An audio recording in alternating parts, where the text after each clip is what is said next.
Hello, hello, hello, hello. All right, all right. What's going on, YouTube? Hello, hello, hello. Um, this is the very first broadcast of Becoming One, and wanted to welcome you. I know some people are like, "Who is this guy?" Um, my name is Marvin Richardson, and um, I am a human being. I'm a man. I'm a person just like anybody else. And I wanted to come on here live. And this is the first of many lives that will come in an effort to do what I feel led to do. And, some people know me formerly of another page that I was on. And now I'm stretching forth at the beginning of the year, doing becoming one in Him, with us, for all. And so I'm just going to jump right into it. I don't want to belabor long, as this is the first one. At some point, hopefully in the future, my hope is that when I go live, people will join live and I'll see you live. I've been accustomed to doing lives on the Facebook side, speaking on other things relating to faith, um, finances, and different scenarios, and just life. I really feel that God has given me something unique to say, and I cannot unsay it. And so, but let's just get right into it. I'm Marvin Richardson. I am the host of Becoming One. I'm honored to be the bridge to will help you in your relationships. Yes, I'm going to be teaching on relationship stuff. I'm going to be teaching on um, your relationship with God, our relationship with the Lord, and how to best navigate that.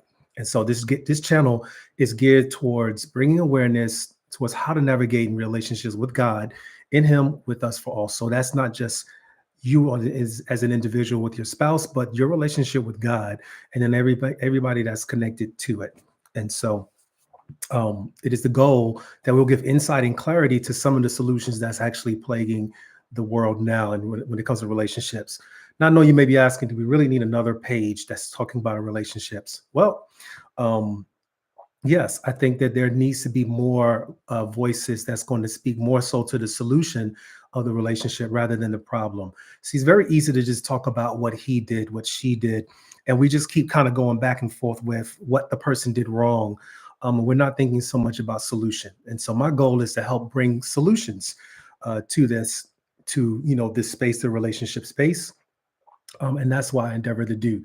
Um, And so when I say in him, with us, for all, in him speaks to our relationship with Christ. And so before you become one with a person, you need to become one with God. You need to become aligned with him.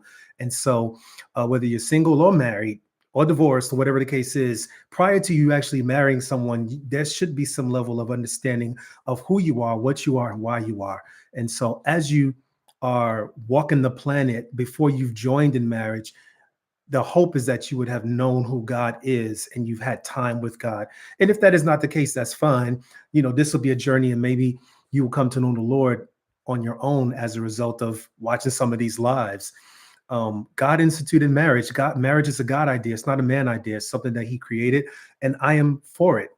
And so with us, sheds light on God being a part of the marriage, the husband and the wife. God is with them. So when we're married, we're saying God is with us. So in him, meaning what is individually happening with God, with us is what is happening collectively, husband, wife, and God together, and for all. For all is touching everything that it covers. It's going to deal with husband, God, husband, wife, children, business, and beyond. So, your connection to God, becoming one, is not just two people coming together. Becoming one happens in many different facets, in many different ways. And I hope that this channel will be the bridge to giving insight to becoming one in him, becoming one with us, and becoming one for all. Because as the head goes, so does everyone else. And so my hope is that as we're journeying together, we will do that. And so, in addition to that, what we're going to discuss on this page is how to heal better, live better, and love better. You can't be married without actually understanding that you yourself, as a human being, as a person, you've dealt with some things in your life. And so sometimes within the marriage dynamic, there are challenges that come up and arise in the marriage where it actually works against the marriage. sometimes because of some things that hadn't quite been healed yet. And so if you're healing better, then you'll live better. The way that you start living better is whatever's been holding you back from in your past will affect your present. And so if you're healing from things from your present, from your past, as well as some things in your present, then you'll start to live better. Your responses will be different. The way that you talk to people will be different. The way you talk to your children, coworkers, your spouse, your wife, it'll be different. You'll live better. And then as a result of you healing better, living better, you will love better. When you start to love better, everybody benefits from it, right? The Bible says, I would that you would have life and have it to the full, or have it more abundantly. So when you go from a place of healing, living, and now you start to loving, the way that you love God is one aspect. The way that you love people is another aspect. I remember Jim Carrey said, the greatest currency that a person has is the ability to show them how valuable they are. I'm paraphrasing, but your greatest currency is how you make a person feel. And in most of us, when we come into relationships, it's not because so much of what they've done for us, but it's how they made us feel. And in some instances, what they've done for us in the relationship dynamic, whether it's a husband and wife, boyfriend, girlfriend, whichever it is, how that person makes you feel when you're having an interaction is vitally important to the success of that relationship. And so the same way that we engage with God, our experience with God directly relates and it directly affects how we continue to walk through this thing called life with him. And there are times where your walk with God will be challenged. There will be times that your walk with God will almost seem non-existent. Sometimes you're praying and you feel like you're not hearing anything. Sometimes you are hoping for something to happen and it doesn't happen, or it doesn't happen in your timeline. And depending upon your relationship with your mother, your father, different things can determine how you navigate with God. Because if you treat your heavenly father the way that you treat your earthly father, depending on how that relationship will determine how this relationship will go. So we still want to become one in him, and whatever barriers we need to get past so that we can become one with God, that'll actually help everything that we're affected and how we're being related to going forward. All right, loving better. When you start to love better, everybody just, you get some love, you get some love, you get some love. Everybody gets love when you're loving better. From your spouse relationship to your children's relationship, those relationships actually groom and they actually grow. And over the years and over the decades, you have history with someone that you've loved better. Now, love isn't always feeling good. Sometimes, most parents, if you have children, you've had to discipline them in such a certain way. And so as you discipline them, that's a form of love. So we're not just talking about the Eros kind of love. We're also talking about the kind of love that chases after. We're also talking about the kind of love that guides. We're also talking about the kind of love that kind of corrects. And sometimes something may come across this YouTube where you're going to feel some level of a correction. And so just know from me, from Marvin, I'm not coming at you, but I'm contending for you. So there's a difference. I'm not coming at you, but I'm contending for you, because I can see a better version of yourself on the other side of the words that I'm speaking. That's going to help you to become better, so that as you're healing better, living better, loving better, you're becoming greater than what you were before, and you're showing up differently. And the person that has an experience of you can say, wow, you've grown. There's something different about you. There's something different about how you've responded to me. And, husbands and wives, at times, depending on how heated the fellowship can get, your response to them can be very unfavorable. It can be it's just not nice. Sometimes you just mean. And the way that your husband or your wife receives that is extremely painful. And so, but yeah, so why another page? Why another page about relationships? There's so many pages out there. I think they're doing a great job. And then some, maybe you agree, they're not doing such a great job. But this page right here, Becoming One, why am I doing this? Because I feel called to this. For years, I felt a pull to help people in relationships. And I continue to do that. And then also, I believe that God hears the cries of husbands and wives who are struggling. I think God hears the cries of people who are single.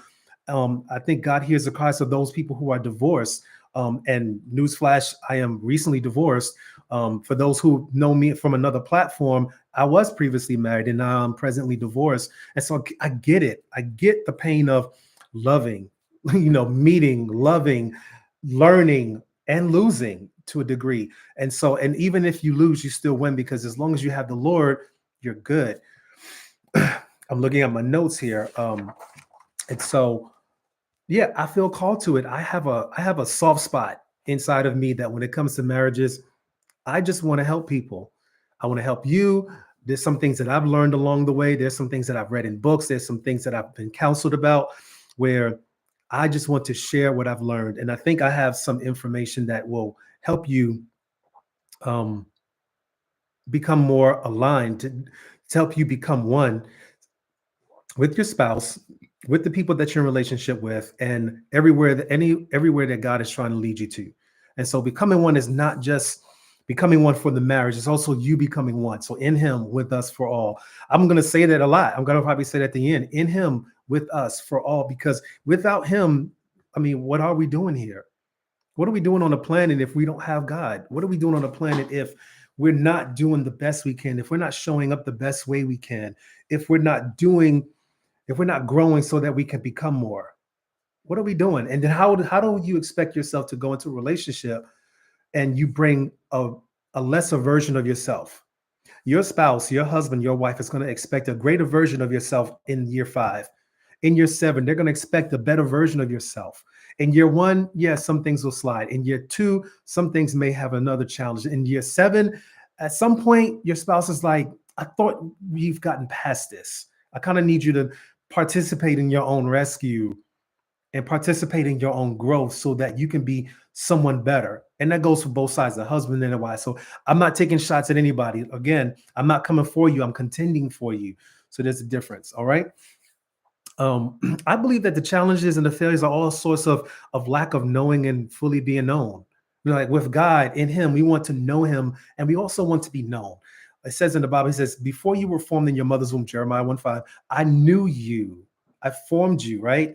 And so God had known you prior to you becoming, prior to you being some seed swirling around in your body, your father's body. You know what I'm saying? You get what I'm saying.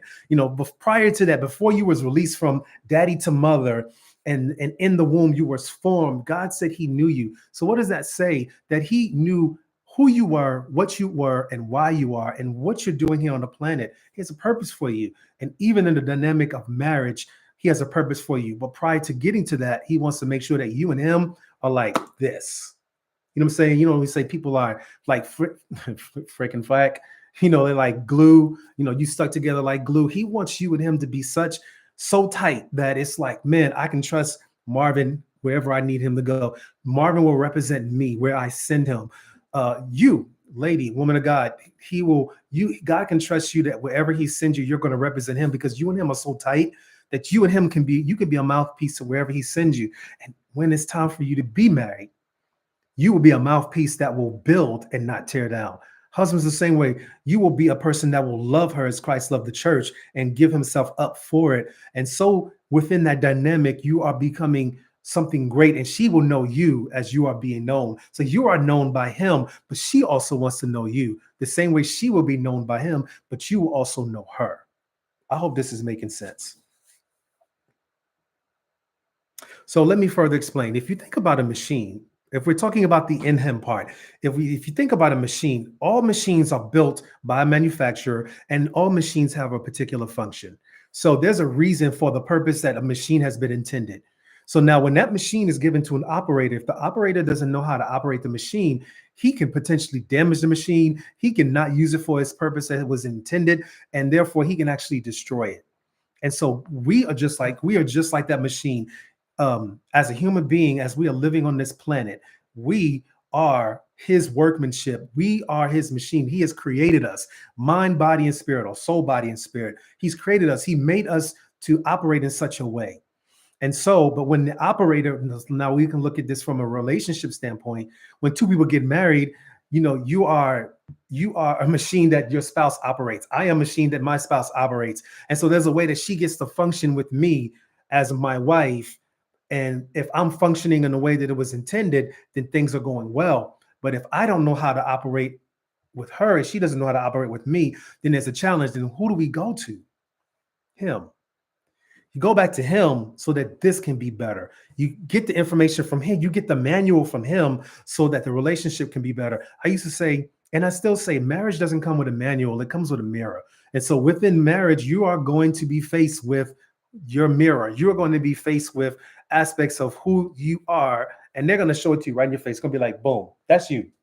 That's you. I remember Tim Ross says being married is, he said, your spouse is you outside of you looking back at you, telling you about you. So shout out to Tim Ross. He said it. I didn't. I just borrowed it. So, but it's true. Your spouse is you outside of you looking back at you, telling you about yourself. And sometimes that's not always easy. But if you get the in him part good, then it doesn't matter what your wife or your husband tells you. As they're giving you that feedback, you can take it to the Father and say, Lord, yeah, she's right. Yeah, he's right. I kind of need to get this part together. And as you're getting these different parts together, as you're healing better, you'll live better, you'll love better, and you'll do better. You know, I remember someone said that when you know better, you do better. Sometimes, look, fam, sometimes we know better and we still don't want to do better. That's another lie for another day. When you just know you're wrong and you just want to stay wrong and you just think there's not going to be a consequence, there's always a consequence and a reaction to everything. And so, continuing on, but the manufacturer has made the machine to operate at a certain pace. Okay, cars do the very thing. The cars do that very thing. Cars are meant to drive. There's 4 cylinders, 6 cylinders, 8 cylinders, and depending upon the level of cylinders will determine how fast that vehicle is going to go. But if you are used to driving a 6-cylinder and you have a 4-cylinder, when you're trying to get on that highway, it's going to take a little bit longer for it to go from 0 to 60. You know, say now if you have a 5-speed and a 4-cylinder, it's a little bit different. You can kind of maneuver that gear shift from 1 to gear shift 3 to gear shift number 4 so that you can get a little bit faster. But still, the level of torque that it's going to take for that crank to get you up to speed is going to take a little bit more time in a 4 versus a 6. And in an 8, you just flying down the road.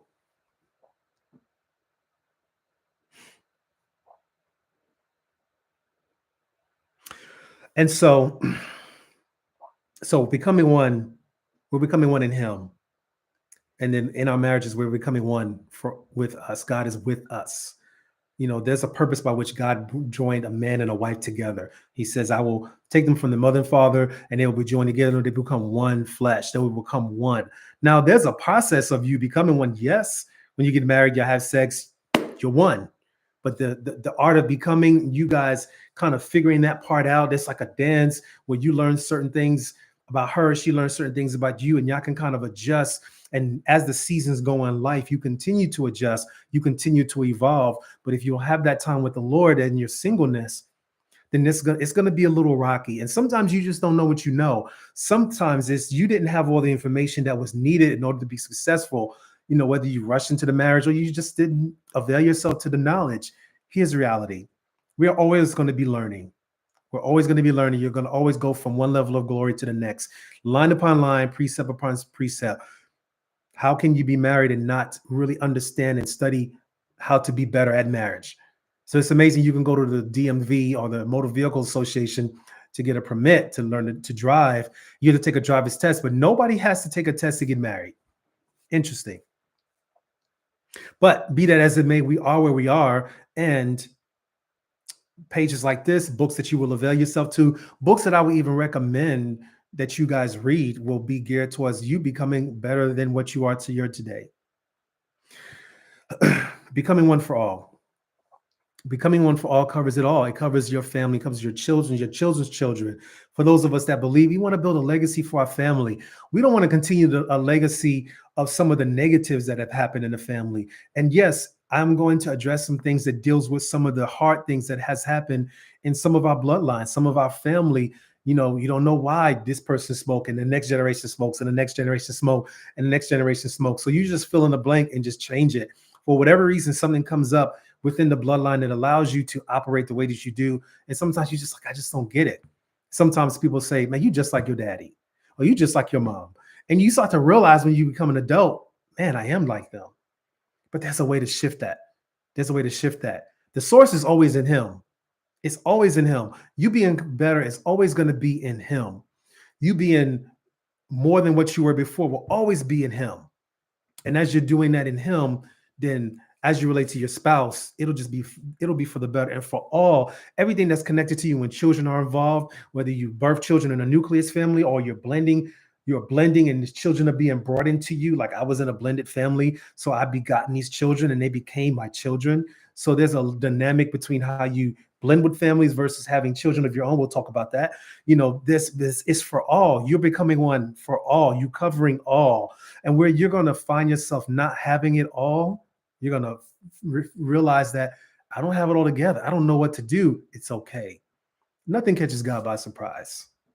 Nothing. Nothing. When you realize what you don't have, you can go to him and he can give you what you need. Trust that. So my why, and I'm almost done. My why. Why do a page? Why do this? Well, one, because I've been where you've been. I've been single. And I'm like, I remember in my college days, and you're going to learn about me as we journey along. My college days, I was like, send her, Lord. And then I met her and I was just like, great, you sent her. And then I was married and I was in a married season for some years. And then unfortunately I had a divorce. And then some years later, I became single again. And then unfortunately, most recent, I had another divorce. And so, but why continue to do this, Marvin? It doesn't seem like you're having a lot of success. I think I'm qualified. God qualifies the called. He doesn't call the qualified. So hopefully something that I will say will benefit you. And it'll help you be better than I was. It'll help you get further, faster because of some of the things that I say and maybe the people that come along with me. But I've been where you are. Another thing is I felt the joy of being married and the pain of divorce. Excuse me. The joy of marriage is one of the best joys on the planet. It's one of the greatest feelings to be able to say vows to somebody and you dedicate to your life to someone. As a husband, I get to now mirror how God relates to his bride with a human being. I get to be that to her. I get to love her as Christ loved the church. I get to die. And, for husbands, if you didn't know, you're dying. If you're not dying, then there's something wrong. And then I've also experienced the pain of divorce. I understand as a man what it is like to have someone and now they're no longer there. Have someone and now they're no longer there. There are things that you were expected or things that just kind of happen in marriage that now when you become single, you're like, wow, this is new. So I'm probably will talk about that. It'll probably be another YouTube. It'll say, I'm divorced, now what? So we'll talk about that.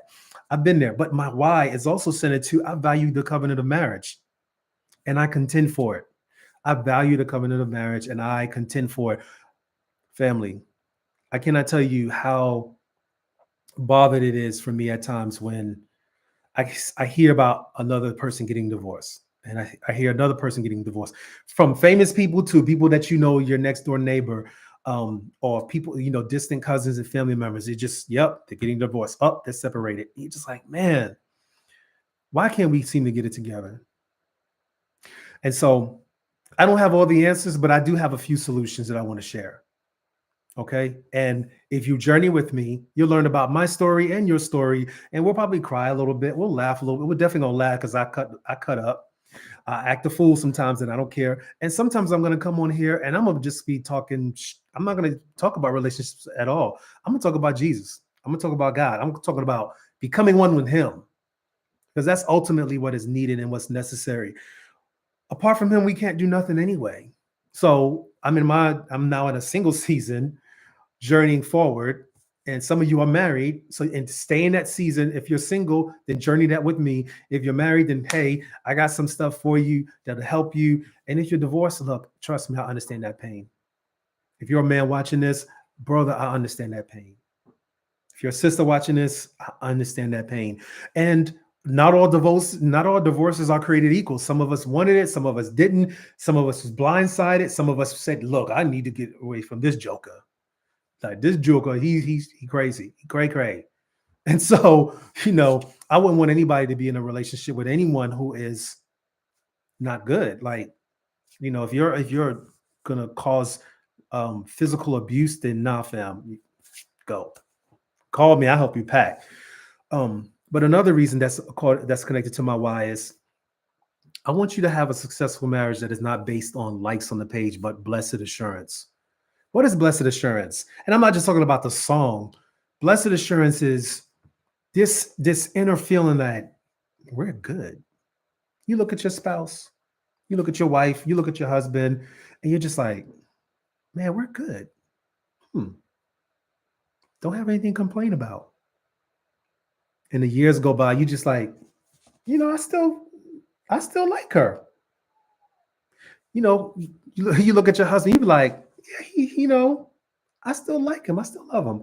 His belly getting a little big, he getting a little pudge, a little cake, but you still kind of love him. Or, I want you to look at your spouse and be like, man, the sex is just getting, I mean, year 1, year 2, it was all right. But this year 7 version of my wife, I'm just like, who taught you that? God. It should be that you should have a marriage that is just the bomb in the house, out of the house, and the sex life should be so the bomb that don't nobody know because they should know, but you should just know. You should just know. You just like, man, if they only knew what Mister was, you'd be like, man, if brother, if you only knew what, but you know what, they will never know, and that's how it should be. We shouldn't telegraph what's going on in our bedroom. The Bible says the marriage bed is undefiled. So whatever y'all do, y'all do. You know what I'm saying? You can like the angels could be like 10. Like 10. Okay, that was a 9.5, but 10. Don't you want your bedroom to be on and popping like that, even in 10 years, 20 years, 15 years? I mean, hey, you can prepare for it. There are things that you can do to become better in the bedroom and in the boardroom. Handling your business. Finances, I want your finances to be tight. Because we all know that for women, finances is a major trigger. If finances is not where it should be, if you're struggling, that's difficult for a woman. She wants to feel better and that she wants to know that she's being taken care of. Another reason that's connected to my why is because I had a marriage where children were born into that marriage. And then I've also had a marriage where I blended a family together. And so I have a little bit to say about that. Another why is I've had the highs and lows, and I want to help you through them both. So, you're going to have moments where it's going to be great. You know what I'm saying? You're going to be, I'm looking forward to the summer with my spouse, my boo. And if you're single, you're going to look forward to your summer. And it's not going to be a hot girl summer. It's not going to be an F-boy, summer either. So no, we're not doing that. We're not trying. No. We're trying to make sure we're still becoming one in him. So that you can become the best version of yourself. And of course, you meet somebody, get married to them. You can be like, say hello to my little friend, or, big friend, whatever you want to call it, whatever you call your parts, whatever you call your parts. You know what I'm saying? As long as they know it's good. So journey with me, becoming one in him, with us, for all. That's about it, fam.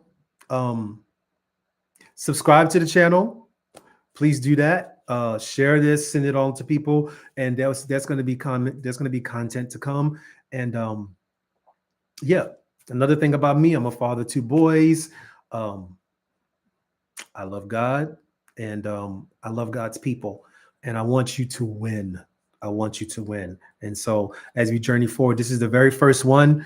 And I appreciate you watching this. I appreciate you sharing this, and I appreciate you subscribing to this. And let's see what happens. Let's see what happens a year from now. Let's see if we can get, a lot of you. Let's see if we can get the numbers up. Not that it's about numbers, but I want to reach as many people as God will allow. And so God is the one that actually draws. So let's see how God draws. Okay. I appreciate you. Thank you so much for coming and being part of this live, becoming one in him, with us, for all. And I'll see you next time. God bless.